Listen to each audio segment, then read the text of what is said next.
বিসমিল্লাহির রহমানির রহিম। E-GP and tender কনসালটেন্টের আজকের পর্বে আপনাদের সবাইকে স্বাগতম।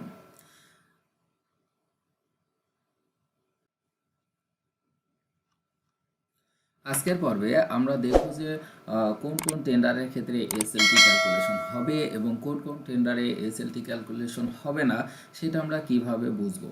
তো বর্তমান 2025-এর পিপিআর আসার পরে বর্তমানে এই সমস্যাটা খুবই প্রকট আকার যে আমরা ঠিকাদাররা অনেকেই বুঝতে পারছি না যে কোন কোন টেন্ডারে এসএলটি ক্যালকুলেশন হবে এবং কোন কোন টেন্ডারে এনএলএস হবে, এসএলটি ক্যালকুলেশন হবে না।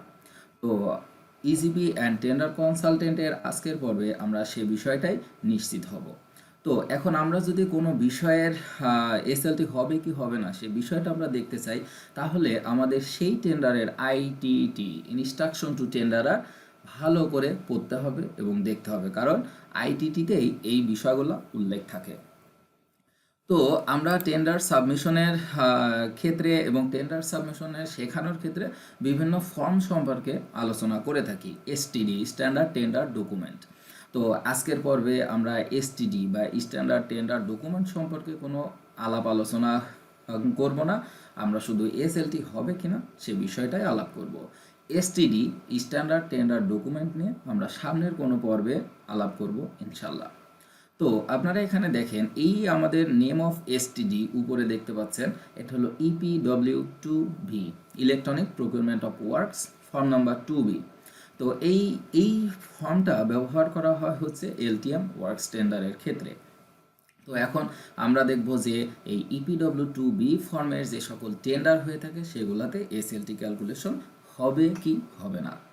অর্থাৎ আমরা যখনই কোনো টেন্ডার শিডিউল কিনবো তার আগেই তো আমরা আগে আইটিটি পড়বো, টিডিএস পড়বো, পিসিসি পড়বো। ঠিক এই আইটিটি পড়ে আমরা বুঝতে পারবো যে এসএলটি হবে কি হবে না, তাহলে আমাদের রেট কোড কেমন করতে হবে। যদি এসএলটি হয় তাহলে আমাদের এসএলটি অ্যানালাইসিস করতে হবে। এসএলটি অ্যানালাইসিস শিখতে আপনারা এই নাম্বারে যোগাযোগ করতে পারেন। আর যদি এসএলটি না হয় তাহলে আমরা এনএলএস করব। যত পার্সেন্ট লেস দিলে আমাদের কাজ বাস্তবায়ন সুবিধা হবে, কিছুটা প্রফিট হবে, তত পার্সেন্টের সীমাবদ্ধ থেকে আমরা লেস করব। তো এখন আমরা যদি EPW2B ফর্মটা দেখি যে সেখানে এসএলটি হবে কিনা, তাহলে আমরা আইটিটিতে এভাবে দেখতে থাকি। আমরা আইটিটির বিভিন্ন যে এখানে কন্ডিশন আছে আমরা একদিন আলাপ করব ইনশাল্লাহ। তো এখন এখানে দেখেন আইটিটির ক্ষেত্রে আইটিটি ক্লোজ নাম্বার 45.1 আপনারা দেখেন এখানে ফাইনাল ইভালুয়েশনের কথা বলা হয়েছে। ফাইনাল ইভালুয়েশনে আপনার কয়েকটা বিষয় যে কনসিডার করতে হবে সেটা। তো আমাদের বিষয় ফাইনাল ইভালুয়েশন না এসএলটি হবে কিনা, তার জন্যে ITT clause number 46 price comparison, এই অংশটা দেখেন 46.2 আইটিটি সাবক্লোজ। এখানে বলা হচ্ছে in the event that there is a tie for the best evaluated tender lowest evaluated tender price. তার মানে যখন সকল সর্বনিম্ন দরদাতা সমান হয়ে যায়, যেমন এলটিএম এর ক্ষেত্রে আমরা সবাই -5% দিই, তো সবাই তো আসলে লোয়েস্ট। সেই ক্ষেত্রে the selection of the successful tenderer shall be made by open e lottery through EGB system. অর্থাৎ এই ক্ষেত্রে তখন হচ্ছে আমার লটারির মাধ্যমে ইজিপি সিস্টেমে যে আর লটারিটা হবে সেইটার মাধ্যমে আমার ঠিকাদার সিলেকশন হবে। The e-lottery process can be performed through EGB system at a maximum of 3 times in order to select successful tenderer. If the successful tenderer refuses to fails to sign the contract, procuring entity may sign the contract with the second successful tenderer and so on up to the third successful tenderer as stated ITT clause number 61। তো যাই হোক, আমাদের বিষয় আসলে পরের অংশটুকু না, কতবার করবে, কিভাবে করতে পারে, এগুলো আমরা আজকের পর্বে আলাপ করব না। আমাদের যে বিষয়টা হচ্ছে সেটা হলো যে লটারি, অর্থাৎ EPW2B ফর্মে আমাদের যে সকল টেন্ডারগুলো হবে এসটিডিতে সেগুলা এসএলটি ক্যালকুলেশন হবে না, সেগুলা লটারির মাধ্যমে ঠিকাদার সিলেকশন হবে। তো আশা করি আপনারা একটি ফর্ম ভালো করে বুঝতে পারলেন। আমরা নেক্সট সেটা আলাপ করব আর কি পরবর্তীতে ফর্ম। তো আমরা পরবর্তী ফর্মে চলে যাব। এই ফর্মটা হলো EPW2A, standard tender document electronic procurement of works 2A। তো এটা আসলে 5 কোটি টাকা পর্যন্ত ওটিএম টেন্ডারের ক্ষেত্রে ব্যবহার করা হয়। তো এখন আমরা এই ফর্মের ক্ষেত্রে দেখব যে ফর্মেটটাতে আমাদের এসএলটি ক্যালকুলেশন হবে কি হবে না, নাকি কোন প্রসেসে ঠিকাদার সিলেক্ট করতে হবে। তো আমরা একটু সামনের দিকে আগাইতে থাকি। আর মাঝখানের বিভিন্ন কন্ডিশনগুলা দেখবেন আপনারা ই টেন্ডার সাবমিশন লেটারে যে আই অ্যাগ্রি করতে হয়, আসলে এগুলাই সব। আচ্ছা, তো এখানে আমরা যদি আর দেখে থাকি 49 নাম্বার ফাইনাল ইভালুয়েশন। তো এই ফাইনাল ইভালুয়েশনে দেখেন কয়েকটা বিষয় যে ফ্যাক্টর কনসিডার করতে হয় দুইটা, এখানে এটাই বলা আছে। তো আমাদের বিষয় হলো এখন দেখেন 50 number, identifying significantly low price tenders. 50-এর আইটিটি সাবক্লোজ দেখেন আপনারা, prices of all technically responsive tenderers shall be checked to identify significantly low price tender through a specified manner mentioned in the following subclause. তার মানে এই যে EPW2B ফর্মে এখানে বলা হচ্ছে যে সকল রেসপন্সিভ টেন্ডারারদের মধ্যে সিগনিফিকেন্টলি লো প্রাইসডের মাধ্যমে চেক করা হবে। আর এই সিগনিফিকেন্টলি লো প্রাইস কিভাবে চেক করা হবে সেটা আইটিটি সাবক্লোজ 50-এ বলা হচ্ছে, যে কতগুলা ফ্যাক্টর আছে, কতগুলা সূত্র আছে সেটা। তো আপনারা যদি এসএলটি ক্যালকুলেশন শিখতে চান তাহলে আমার এই ভিডিও দেখেন, এবং যদি এসএলটি ক্যালকুলেশনের অটোমেটিকভাবে কোনো প্রক্রিয়া চান ক্যালকুলেট করা, তাহলে আমাদের এক্সেলের এই শিটটি দেখতে পারেন। আপনারা অটোমেটিক কিভাবে ক্যালকুলেশনটা হবে সে প্রক্রিয়াটা বুঝতে পারবেন। তো আমরা এখান থেকে এতটুকু মানে সিদ্ধান্তে আসলাম যে যদি EPW2B ফর্মে কোনো আমাদের টেন্ডার হয়ে থাকে তাহলে সেটা এসএলটির ক্যালকুলেশনের মাধ্যমে ঠিকাদার সিলেক্ট হবে। এরপরে আমরা যদি নেক্সট এসটিডি আসি, EPW3 form, electronic procurement of works form number 3-তে যদি আসি, এটা 5 কোটি টাকার উপরে ওটিএম টেন্ডারের জন্য এই এসটিডি ব্যবহার করা হয়, এটা জিওবি ফান্ডেড। তো আমরা যদি এখন EPW3 ফর্মটা দেখে থাকি, তাহলে এখন আমরা একটু সামনের দিকে আগাই। আমাদের এই বিষয় অনেক আছে, এগুলো আমরা সামনে আলাপ করব আর কি। তো আজকের বিষয়টা দেখেন, ফাইন্যান্সিয়াল ইভালুয়েশন 51 নম্বর।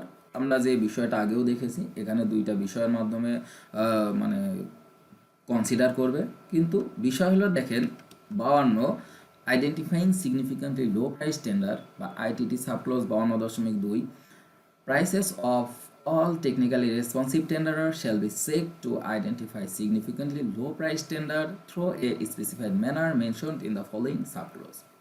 তো আমরা কিছুক্ষণ আগে যেটা EPW2B ফর্ম দেখলাম, এখন আমরা EPW3 দেখতেছি। তো এই দুইটাই কিন্তু এসএলটির মাধ্যমে ঠিকাদার সিলেকশন হবে, এবং এই এসএলটির প্রসেসটা কেমন হবে যেমন বললাম, আপনারা স্ক্রিনে প্রদত্ত এই দুইটা ভিডিও দেখতে পারেন। তো এখানে 52.2 আইটিটি সাবক্লোজে সে প্রক্রিয়াটা বর্ণনা করা হয়েছে। আপনারা চাইলে আমার এই দুইটা ভিডিও দেখে খুব সহজেই বুঝতে পারবেন। আচ্ছা, এরপরে এখন আমরা আরও যে আমাদের ফর্ম আছে, আমাদের পরবর্তী ফর্ম আমরা যদি EPW3D ফর্মে আসি, EPW3D ফর্মে আসি, তো EPW3 ফর্মটা হচ্ছে আসলে বৈদেশিক সহায়তায় যে সকল কাজগুলো হয়, এডিবি, ওয়ার্ল্ড ব্যাংক, এই সকল অর্থায়নের প্রকল্পগুলো হলে সেখানে এই ফর্ম ব্যবহার করতে হয়। তো আমরা এখন দেখব যে আমাদের এরকম কোনো সহায়তা পুষ্ট কোনো প্রকল্পের টেন্ডারের ক্ষেত্রে বা EPW3D ফর্মের ক্ষেত্রে এসএলটি ক্যালকুলেশন হবে কিনা। তো আমরা এভাবে সামনের দিকে আসতে থাকি। সাবমিশন।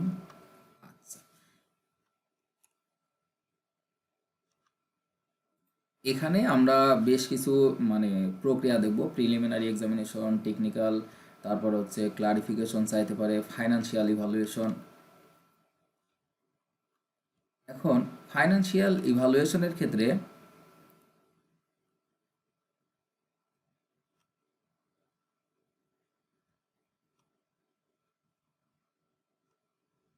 আচ্ছা, এখানে দেখেন প্রাইস কম্পারিজন 54 নাম্বার। তো 54-1 ITT subclause, the lowest price tender among the technically and financially responsive tenders through ITT clause number 51, 52, অর্থাৎ যেগুলো আমরা টেকনিক্যালি এবং ফাইন্যান্সিয়াল কম্পিটিশনে ওকে হবে সেগুলোর আমরা প্রাইস কম্পিটিশন করব। তো সেই ক্ষেত্রে determined as the lowest evaluated responsive tenders and shall be recommended for the issuance of notification off award subject to successful post qualification verification under ITT sub close number 56। তার মানে ITT sub close number 56 অনুযায়ী যদি post কোয়ালিফিকেশনে টিকে যায় তাহলে এই ইপিডব্লিউ 3D ফর্মের জন্য যে সকল টেন্ডার হবে এবং যারা ফার্স্ট লোয়েস্ট হবেন অর্থাৎ লোয়েস্ট হবেন ওনাদেরকেই নোয়া ইস্যু করার জন্য সুপারিশ করা হবে। তো আমরা এই অংশ থেকে এতটুকু বুঝতে পারলাম যে যে সকল কাজগুলা হচ্ছে বৈদেশিক সহায়তায় কাজ হয় সেখানে এসটিডি ইপিডব্লিউ 3D ব্যবহার করা হয় এবং ইপিডব্লিউ 3D যে এসটিডি বা স্ট্যান্ডার্ড টেন্ডার ডকুমেন্ট যখন ব্যবহার করা হবে তখন এসএলটি ক্যালকুলেশন হবে না। শুধুমাত্র যিনি লোয়েস্ট হবেন তিনিই কাজ পাবেন। এরপরে আমরা এতবার দেখলাম সবগুলো হচ্ছে ওয়ার্কসের। আমরা এখন গুডসের ফর্ম যদি দেখে থাকি তো এখানে দেখেন গুডসের জন্য ইপিজি 2 এবং ইপিজি 3 ফর্ম ব্যবহার করা হয়। আমরা একটি দেখব তাহলে বাকিটা সেম থাকে। তো EPG 2 electronic procurement of goods form number 2। তো এই ফর্মের ক্ষেত্রে আমরা যদি দেখি যে এখানে এসএলটি ক্যালকুলেশন হবে কি হবে না, তো সেই ক্ষেত্রে আমরা যদি ইভালুয়েশনে চলে আসি তাহলে আমরা দেখতে পাবো হচ্ছে এখানে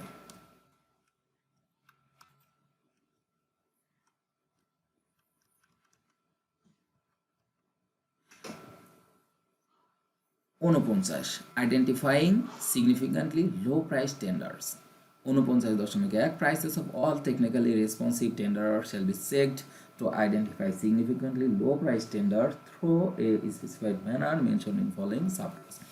তো তার মানে দেখেন আমরা যতক্ষণ ইপিডব্লিউ 2A ইপিডব্লিউ 3 ফর্মে সেম লেখা কিন্তু আমরা ইপিজি 2 ফর্মে দেখতে পাচ্ছি। তার মানে গুডসের ইপিজি 2 ফর্ম কিন্তু এসএলটি ক্যালকুলেশন হবে। আর এসএলটি কিভাবে ক্যালকুলেশন হবে আমরা কিন্তু সে বিষয়টা 49.2 সাবক্লোজে দেখতে পাচ্ছি। আপনারা যদি আরও বিস্তারিতভাবে ব্যাখ্যা সহ শিখতে চান তাহলে স্ক্রিনে প্রদত্ত এই দুটো ভিডিও দেখবেন। এসএলটি হিসেবকরণ এবং এসএলটির মাধ্যমে কিভাবে আপনি ক্যালকুলেশন করবেন এবং এসএলটি অ্যানালাইসিসের মাধ্যমে কিভাবে আপনি টেন্ডার সাবমিশন করবেন সেগুলো এই ভিডিও থেকে দেখতে পারবেন। তো আশা করি আমরা আমাদের যে মেজর কিছু এসটিডি ছিল যে টেন্ডারগুলো সচরাচর হয় ওয়ার্কসের কয়েকটা ভাগ এবং গুডসের টেন্ডার, তো এখন আমরা বুঝলাম যে আমাদের কোন কোন টেন্ডারের ক্ষেত্রে এসএলটি ক্যালকুলেশন হবে এবং কোন কোন টেন্ডারের ক্ষেত্রে এসএলটি ক্যালকুলেশন হবে না। তারপরেও যদি কোনো সমস্যা হয় তাহলে অবশ্যই কমেন্ট করবেন এবং এসএলটি অ্যানালাইসিস সহ পিপিআর 2025 অনুযায়ী যথাযথভাবে টেন্ডার সাবমিশন করতে অথবা টেন্ডার সাবমিশন শিখতে নিচে প্রদত্ত নাম্বারে যোগাযোগ করবেন। সাবটেল আর্ট চ্যানেলটি সাবস্ক্রাইব করে সঙ্গে থাকবেন। সবাইকে ধন্যবাদ।